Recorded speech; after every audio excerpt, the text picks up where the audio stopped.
Quero convidar você a abrir a sua Bíblia no Evangelho de Marcos. Nós temos como tema do nosso ano, Igreja que segue Cristo.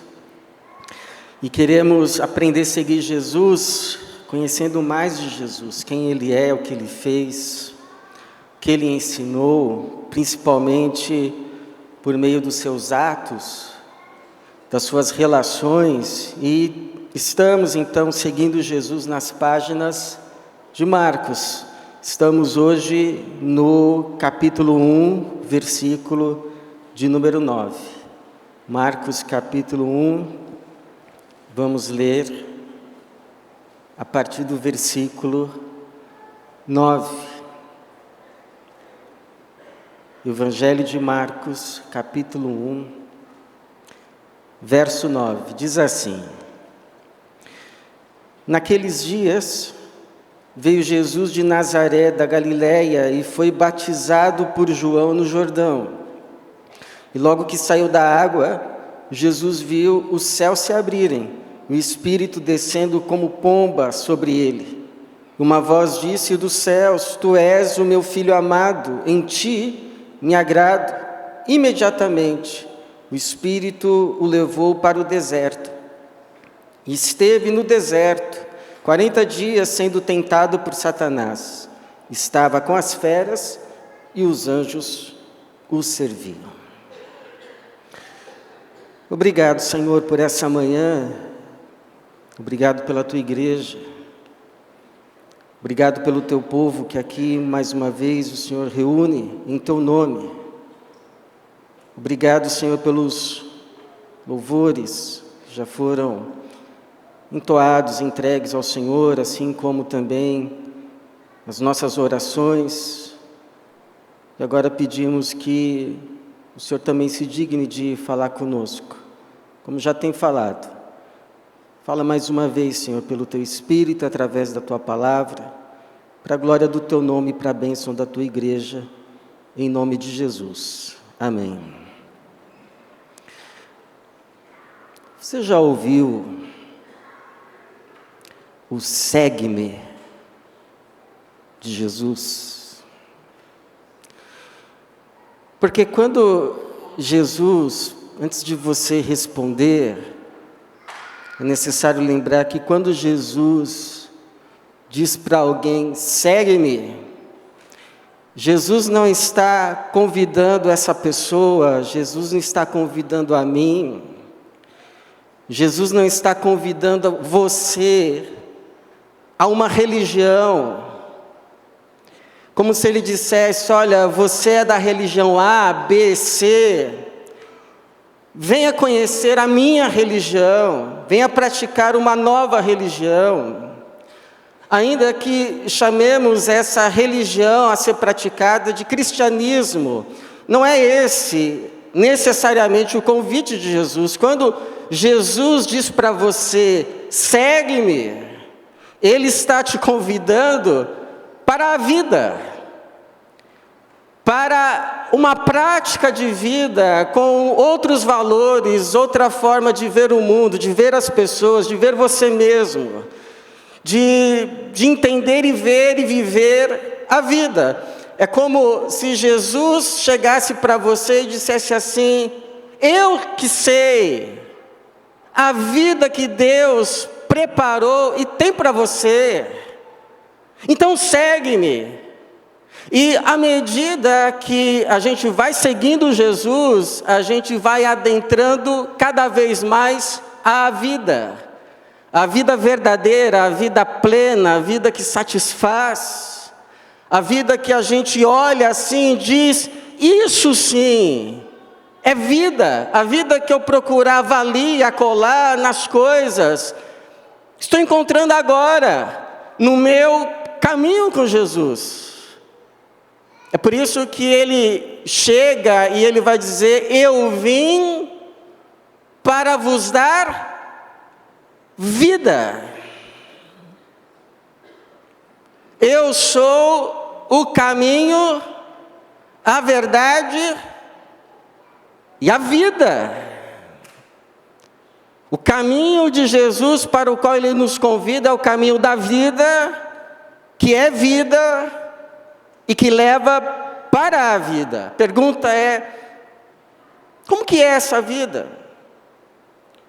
Como ela se manifesta? Qual é a sua natureza? O que nós podemos esperar dela? Que vida é essa? Então, nesse relato do batismo de Jesus, nos é revelado ainda alguns lampejos mais a respeito dessa vida, a vida à qual Jesus te faz o convite. Venha comigo, segue-me, e você encontrará a vida. Que vida é essa? Como é essa vida? Bom, primeiro, irmãos, é uma vida liberta do eu. O nosso eu é muito exigente. O nosso eu nos escraviza. O nosso eu nos deixa exauridos de tantas exigências, tanto para conosco, para com os outros também. Mas aqui nesse primeiro versículo de número 9, eu vejo um Jesus totalmente liberto de si mesmo. Totalmente liberto de um eu egocêntrico e exigente. Porque vai dizer assim, naqueles dias veio Jesus de Nazaré.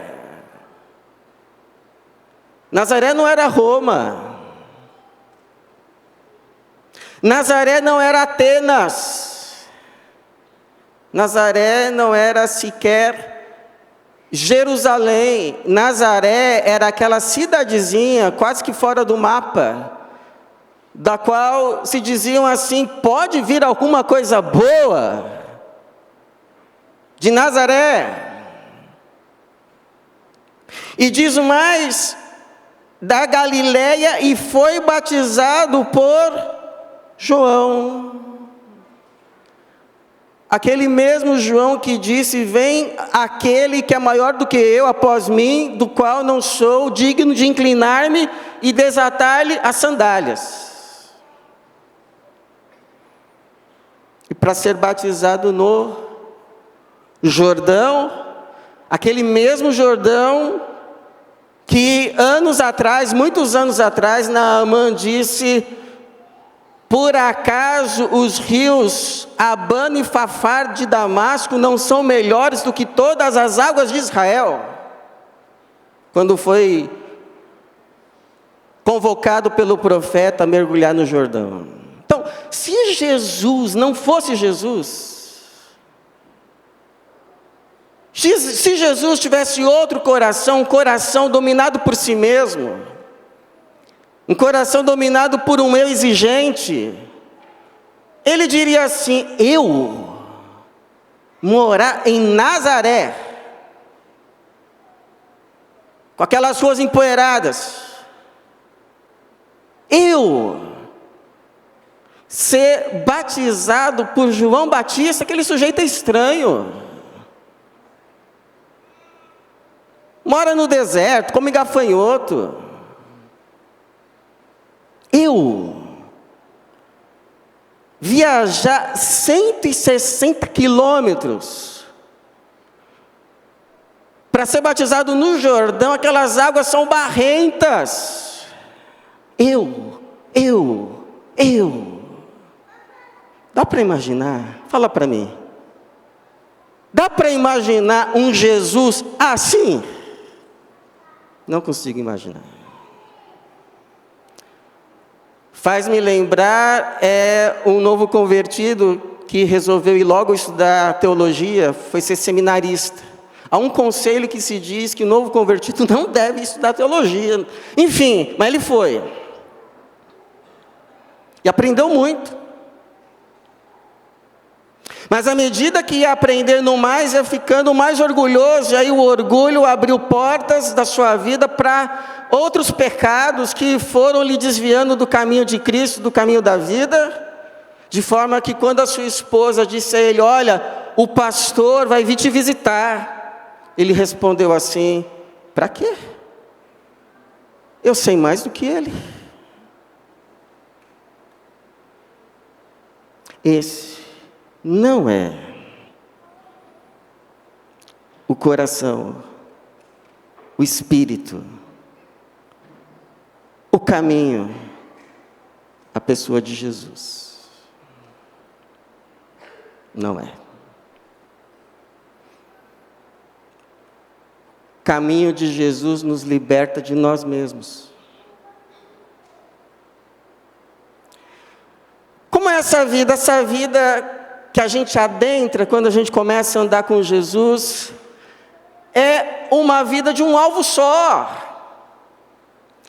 Você sabe que, a depender do filho, da filha, do que ele faz, do que ele deixa de fazer, ele pode trazer muito gosto ou desgosto aos pais. Jesus não era o tipo de filho que trazia desgosto ao seu Pai celeste, porque tudo que ele fez e se submeteu, inclusive esse batismo, não foi para agradar João Batista: estou vindo aqui para te dar uma força, para validar o que você está fazendo. Não foi. Não foi para satisfazer as expectativas do povo que estavam ali esperando o Messias. Não foi. Ele nunca se preocupou em satisfazer expectativas messiânicas conforme as expectativas messiânicas do seu tempo. Nunca. Pelo contrário, ele não fez essas coisas sequer para agradar ele mesmo. Tanto que quando ele sobe das águas, o céu se rasga. Essa é a expressão, quando aqui está dizendo o céu se abriu, a expressão quer dizer o céu se rasgou.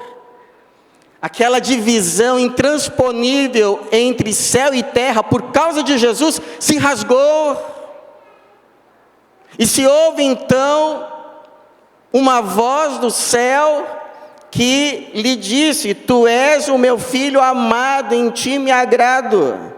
Esse me agrado tem sentido de eleição. É como se Deus estivesse dizendo para Jesus: de todos, você é o que me agrada. De todos, você é o meu escolhido. A verdade, irmãos, é que Jesus vivia para uma plateia só, a do céu, e para agradar uma pessoa apenas dessa plateia, Deus, seu Pai Celeste, e nos convida para o mesmo caminho. Porque o caminho que Jesus andou não é diferente do caminho que Ele nos chama a andar. O caminho que Ele andou e que nos chama a andar é o mesmo. Ele nos chama para o mesmo caminho, viver para agradar uma pessoa só. Porque viver para agradar mais do que uma pessoa,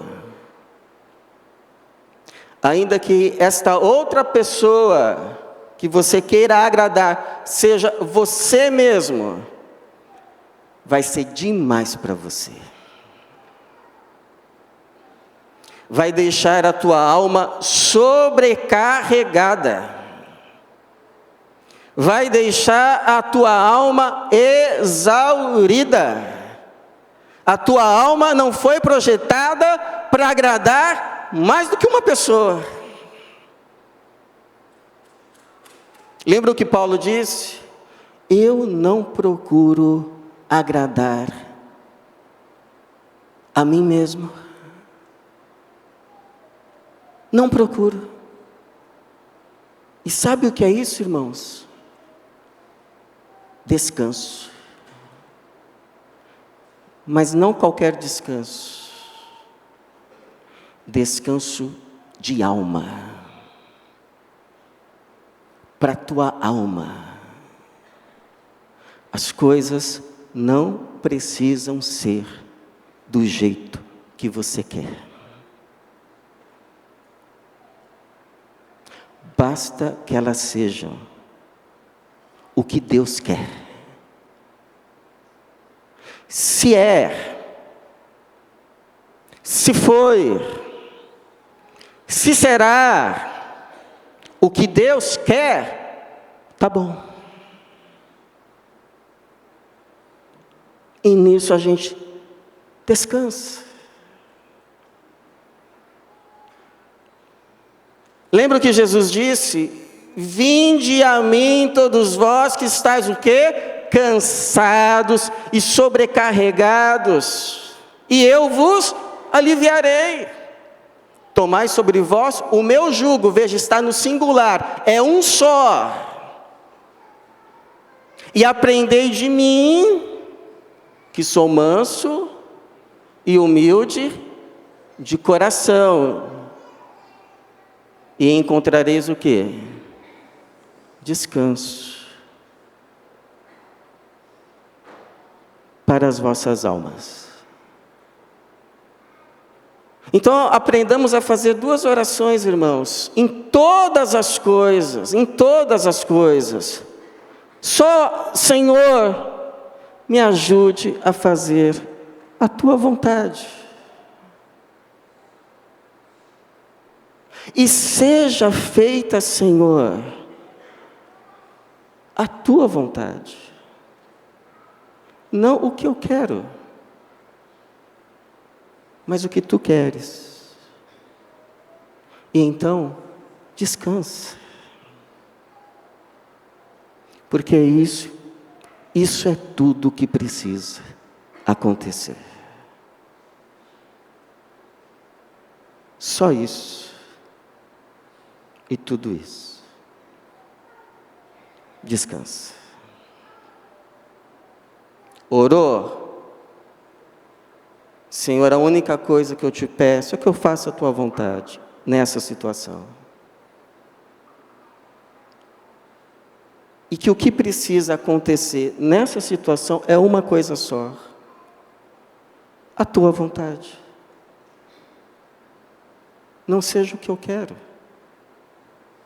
mas o que Tu queres. E então, descansa. Pronto. É o que tem que acontecer. E só isso. Que o Senhor dê descanso para a tua alma. Em nome de Jesus. E essa vida, irmãos, é uma vida não isenta de desertos. Não é isenta de desertos, mas sustentada por Deus, mesmo nos desertos. Eu costumo dizer assim aos novos convertidos que estão se preparando para o batismo, eu sempre digo, o batismo não é a formatura. O batismo é só a matrícula, é aí que a vida cristã de fato começa, porque, veja, que Jesus mal saiu do batismo, o Marcos vai dizer que imediatamente, mas olha, não deu nem tempo de celebrar nada. Imediatamente ele foi levado para E sabe quem o levou para o deserto? O Espírito de Deus. Está aqui. 12. Imediatamente o Espírito o levou para o deserto. E esse deserto foi um deserto de provação. Cairia Jesus em tentação, assim como Adão e Israel no deserto caiu? Mas depois de 40 dias sendo tentado por Satanás, Jesus sai daquele deserto igual um advogado aprovado pelo exame da OAB. Igual um engenheiro com o seu CREA. Igual um médico com o seu CRM, totalmente aprovado, legitimado e autorizado para o seu ministério como Messias. Porque onde Adão, num paraíso, tendo os animais, inclusive os selvagens, todos mansinhos debaixo do seu domínio, foi tentado um dia e já caiu. Um dia e já caiu. Mas Jesus foi tentado 40 dias. Num deserto, no meio das feras. Mas venceu. Foi um deserto de provação, mas foi um deserto de preparo, porque o que ele experimentou no deserto o preparou para tudo que ele ia enfrentar o resto da vida, convivência com feras e embates com demônios. E foi um deserto sustentado por Deus. Porque o texto vai dizer, estava com as feras, mas os anjos o serviam. Quem aqui pode dizer, eu já passei por desertos, mas fui sustentado por Deus? Eu posso dizer, você também pode, eu sei que você pode. Se você anda com Jesus, você sabe, o caminho passa por desertos. Deus, o Pai, não isenta seus filhos de desertos, mas os sustenta, os fortalece e os ensina nos desertos. Por que você precisa saber ou lembrar disto? Para que quando o seu caminho com Cristo passar pelo deserto, você não se escandalize. Não diga assim, poxa, aceitei Jesus, vim para o caminho de Jesus, me disseram que o caminho de Jesus era o caminho da vida, que leva para a vida, me submeti ao batismo, e aí pensei que a minha vida então ia de vento em popa, e olha só onde eu estou, o deserto que eu estou. Aí vai dizer assim, acho que Deus não me ama. Aí quando você diz isso, o diabo senta do teu lado e diz assim, não ama mesmo. Porque se amasse isso, se amasse aquilo, cuidado, cuidado, cuidado. O diabo anda ao derredor, bramando como leão, buscando a quem possa tragar. Então, em nome de Jesus, chega de conversinha com o diabo.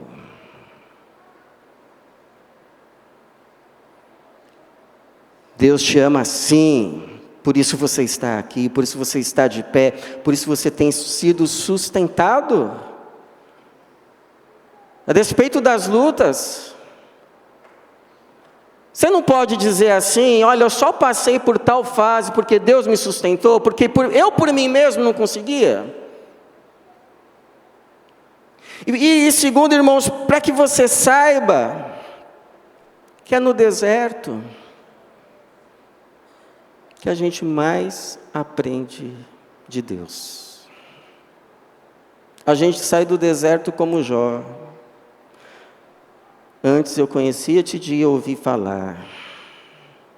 Era uma boa teoria. Era uma boa doutrina. Mas agora os meus olhos te veem. Essa semana Deus me deu a oportunidade de visitar uma irmã que já está há um tempo internada. Um bom tempo já. E aí uma das primeiras coisas que ela me disse foi assim, pastor, tem sido muito difícil, mas eu tenho aprendido muito. E eu disse assim, irmã, a maioria das vezes, a escola de Deus é no deserto. É onde a gente o conhece de fato. É como ele mesmo disse a respeito do seu povo, da sua noiva, da sua amada, eu a atrairei, levarei para o deserto e lhe falarei ao coração. Lhe falarei, não só à mente, mas ao coração. Oséias 2:14. Então quando Jesus chega para mim, chega para você e diz: segue-me. É um convite para a vida. Quando a gente segue Jesus, a gente não aprende a praticar uma religião. Quando a gente segue Jesus, a gente aprende a viver a vida de Deus, a vida verdadeira, a vida que Ele chama a mim e chama a você. Por isso, minha pergunta é, em nome de Jesus, qual é a tua resposta quando Jesus te diz hoje: segue-me para o caminho da vida, que é vida, e leva para a vida. Que Deus nos abençoe no seu caminho, para a glória dEle, para o nosso bem. Amém.